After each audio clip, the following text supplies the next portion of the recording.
Welcome back to the Word in Our Hearts. We're continuing on with Job, starting with chapter 36. Please consider hitting the subscription button. The more subscribers we have, the easier we are to find, and that's the whole purpose of this, for people who want to listen to the Bible to be able to find us. There is no fee involved. This is strictly something I'm doing in obedience to what I felt like God was asking me to do. So chapter 36, Elihu continued. Bear with me a little longer, and I will show you that there is more to be said to God's behalf. I get my knowledge from afar. I will ascribe justice to my Maker. Be assured that my words are not false. One perfect in knowledge is with you. God is mighty, but does not despise men. He is mighty and firm in his purpose. He does not keep the wicked alive, but gives the afflicted their rights. He does not take his eyes off of the righteous. He enthrones them with kings and exalts them forever. But if men are bound in chains, held fast by cords of affliction, he tells them what they have done, that they have sinned arrogantly. He makes them listen to correction, and commands them to repent of their evil. If they obey and serve him, they will spend the rest of their days in prosperity, and their years in contentment. But if they do not listen, they will perish by the sword, and die without knowledge. The godless in heart harbor resentment. Even when he fetters them, they do not cry for help. They die in their youth among male prostitutes of the shrines. But those who suffer he delivers in their suffering. He speaks to them in their affliction. He is wooing you from the jaws of distress to a spacious place free from restriction, to the comfort of your table laden with choice food. But now you are laden with the judgment due the wicked. Judgment and justice have taken hold of you. Be careful that no one entices you by riches. Do not let a large bribe turn you aside. Would your wealth or even all your mighty efforts sustain you so you would not be in distress? Do not long for the night to drag people away from their homes. Beware of turning to evil, which you seem to prefer to affliction. God is exalted in his power. Who is a teacher like him? Who has prescribed his ways for him, or said to him, "You have done wrong"? Remember to extol his work, which men have praised in song. All mankind has seen it. Men gaze on it from afar. How great is God beyond our understanding! The number of his years is past finding out. He draws up the drops of water which distills as rain to the streams. The clouds pour down their moisture and abundant showers fall on mankind. Who can understand how he spreads out the clouds, how he thunders from his pavilion? See how he scatters his lightning about him, bathing the depths of the sea. This is the way he governs the nations and provides food in abundance. He fills his hand with lightning and commands it to strike its mark. His thunder announces the coming storm. Even the cattle make known its approach. Chapter 37. At this my heart pounds and leaps from its place. Listen! Listen to the roar of his voice, to the rumbling that comes from his mouth. He unleashes his lightning beneath the whole heaven and sends it to the ends of the earth. After that comes the sound of his roar. He thunders with his majestic voice. When his voice resounds, he holds nothing back. God's voice thunders in marvelous ways. He does great things beyond our understanding. He says to the snow, "Fall on the earth," and to the rain, "Shower." Be a mighty downpour, so that all men he has made may know his work. He stops every man from his labor. The animals take cover. They remain in their dens. The tempest comes out from its chamber. The cold from the driving winds, the breath of God produces ice, and the broad waters become frozen. He loads the clouds with moisture. He scatters his lightning through them. At his direction they swirl around over the face of the whole earth to do whatever he commands them. He brings the clouds to punish men, or to water his earth and show his love. Listen to this, Job. Stop and consider God's wonders. Do you know how God controls the clouds and makes the lightning flash? Do you know how the clouds hang poised, those wonders of him who is perfect in knowledge? You who swelter in your clothes when the land lies hushed under the south wind, can you join him in spreading out the skies, hard as a mirror of cast bronze? Tell us what we should say to him. We cannot draw up our case because of our darkness. Should he be told that I want to speak? Would any man ask to be swallowed up? Now no one can look at the sun, bright as it is in the skies, after the wind has swept them clean. Out of the north he comes in golden splendor. God comes in awesome majesty. The Almighty is beyond our reach and exalted in power. In his justice and great righteousness he does not oppress. Therefore men revere him. For does he not have regard for all the wise in heart? Chapter 38. The Lord speaks. Then the Lord answered Job out of the storm. He said, "Who is this that darkens my counsel with words without knowledge? Brace yourself like a man. I will question you, and you shall answer me. Where were you when I laid the earth's foundation? Tell me if you understand. Who marked off its dimensions? Surely you know.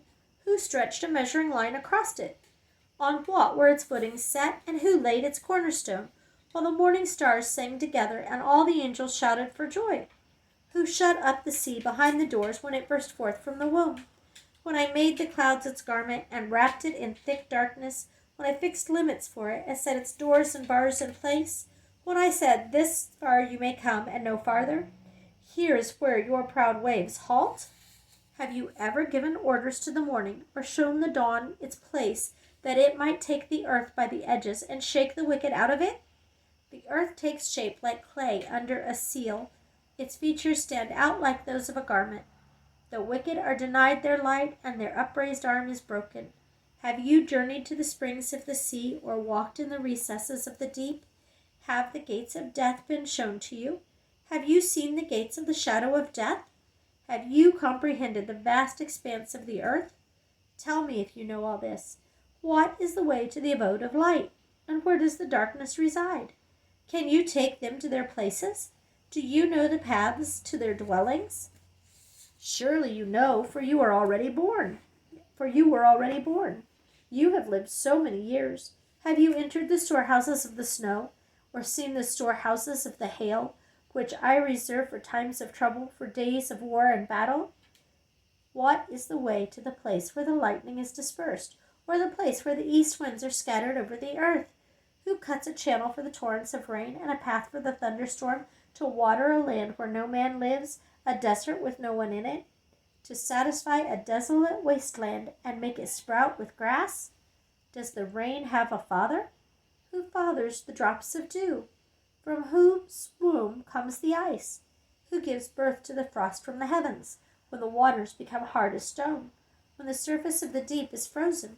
Can you bind the beautiful Pleiades? Can you loose the cords of Orion?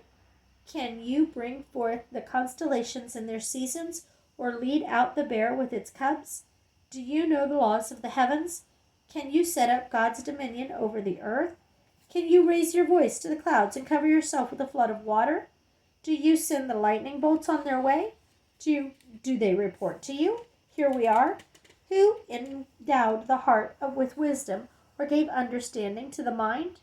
Who has the wisdom to count the clouds? Who can tip over the water jars of the heavens when the dust becomes hard and the clouds of earth stick together? Do you hunt the prey for the lioness and satisfy the hunger of the lions when they crouch in their dens or lie in wait in a thicket? Who provides food for the raven when its young cry out to God and wander about for lack of food? Chapter 39. Do you know when the mountain goats give birth? Do you watch when the doe bears her fawn? Do you count the months till they bear? Do you know the time they give birth? They crouch down and bring forth their young. Their labor pains are ended. Their young thrive and grow strong in the wilds. They leave and do not return. Who let the wild donkey go free? Who untied his ropes? I gave him the wasteland as his home, the salt flats as his habitat. He laughs at the commotion in the town. He does not hear a driver's shout. He ranges the hills for his pasture and searches for any green thing. Will the wild ox consent to serve you? Will he stay by your manger at night? Can you hold him to the furrow with a harness? Will he till the valleys behind you? Will you rely on him for his great strength? Will you leave your heavy work to him? Can you trust him to bring in your grain and gather it to your threshing floor?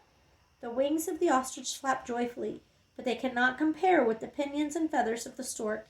She lays her eggs on the ground and lets them warm in the sand, unmindful that a foot may crush them, that some wild animal may trample them. She treats her young harshly as if they were not hers.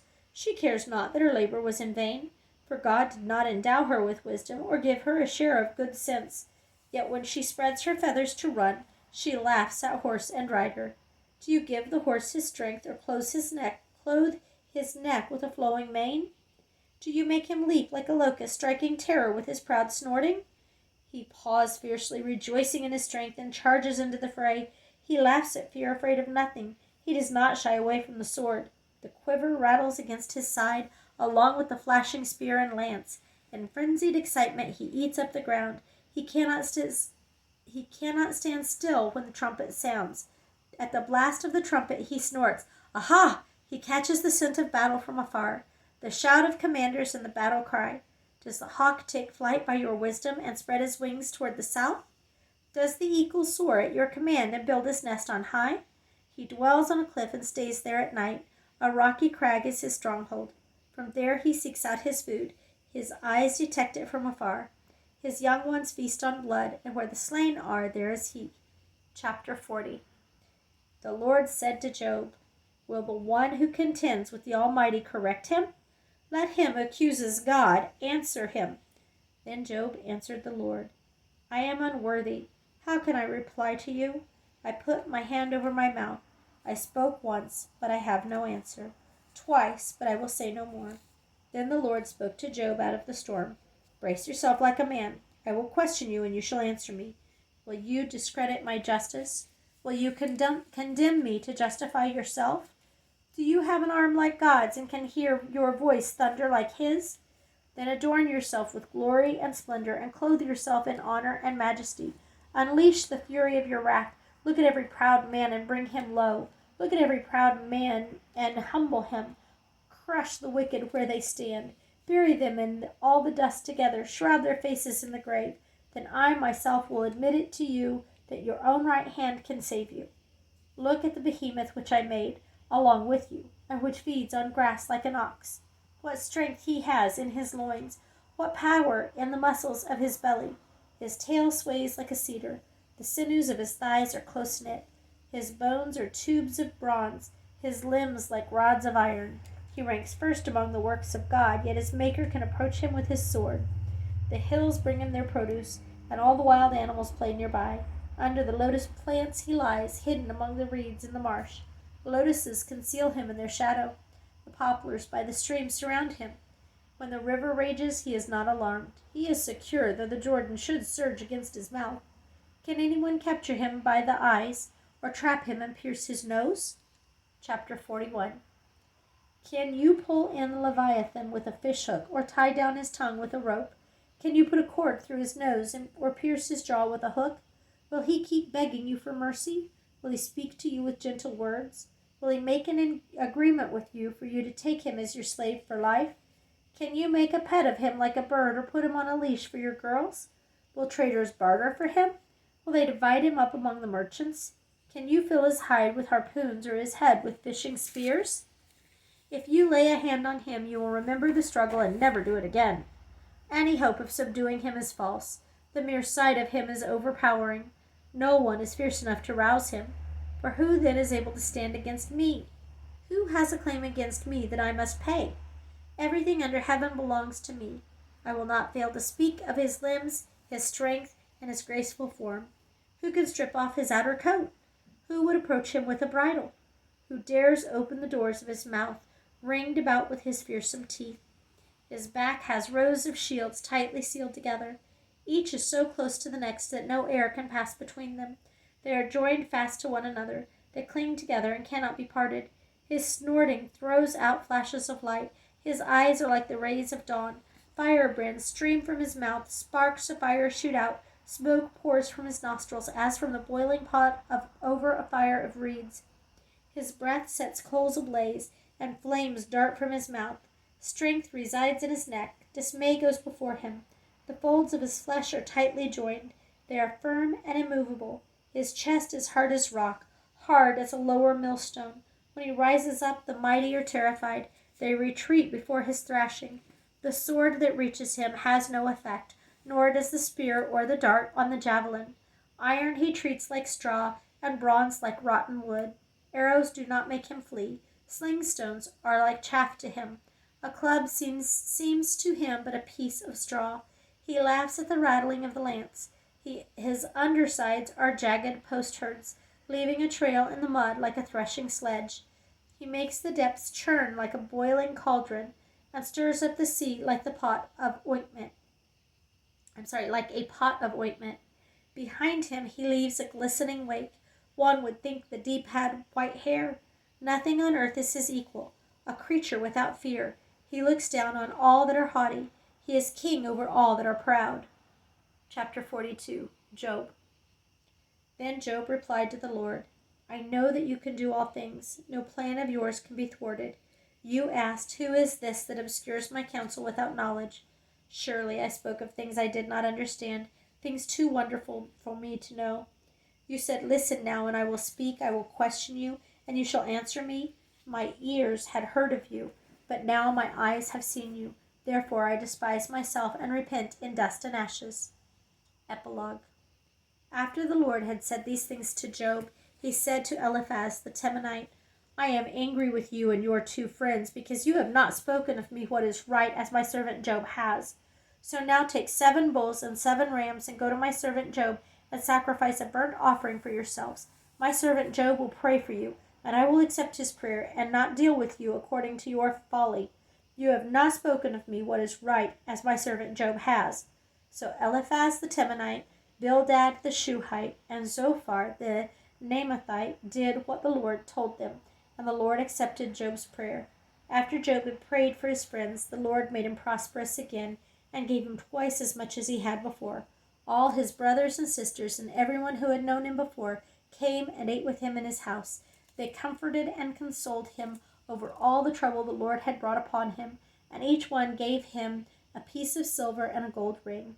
The Lord blessed the latter part of Job's life more than the first. He had 14,000 sheep, 6,000 camels, 1,000 yoke of oxen, and 1,000 donkeys, and he also had 7 sons and 3 daughters. The first daughter he named Jemimah, the second Keziah, the third Kiran Hapush. Nowhere in all the land were there found women as beautiful as Job's daughters, and their father granted them an inheritance along with their brothers. After this, Job lived 140 years, and he saw his children and their children to the 4th generation, and so he died old and full of years. Thank you for listening.